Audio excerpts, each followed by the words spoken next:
খালেদা জিয়ার ৩ আসনে ভোট নিয়ে যা জানালো ইসি।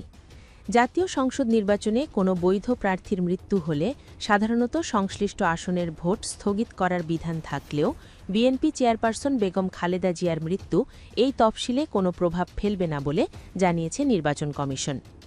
গণপ্রতিনিধিত্ব আদেশ ১৯৭২-এর সংশোধিত বিধান অনুযায়ী প্রার্থিতা প্রত্যাহারের সময়সীমা শেষ হওয়ার পর কোনো বৈধ প্রার্থী মারা গেলে বা আইনি কারণে প্রার্থিতা বাতিল হলে রিটার্নিং কর্মকর্তা ওই আসনের নির্বাচন বাতিল করে নতুন তফসিল ঘোষণা করবেন।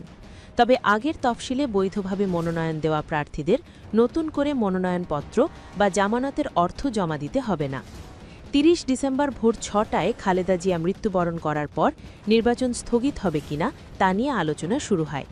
জ্যেষ্ঠ নির্বাচন কমিশনার আব্দুর রহমানেল মাসুদ জানান, আইনে বৈধ প্রার্থীর মৃত্যুর ক্ষেত্রে নির্বাচন স্থগিত করার বিধান থাকলেও খালেদা জিয়া এখনও বৈধ প্রার্থী হননি, তাই এই তফসিলে কোনো প্রভাব পড়বে না। তিনি আরও জানান, বিএনপি খালেদা জিয়ার শারীরিক অবস্থাকে বিবেচনায় নিয়ে সংশ্লিষ্ট আসনগুলোতে বিকল্প প্রার্থীও রেখেছে।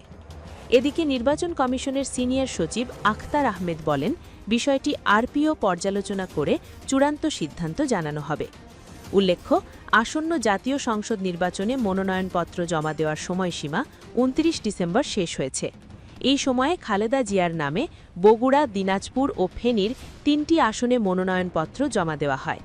পাশাপাশি ওই আসনগুলোতে বিএনপির পক্ষ থেকে বিকল্প প্রার্থীর মনোনয়নও দাখিল করা হয়েছে।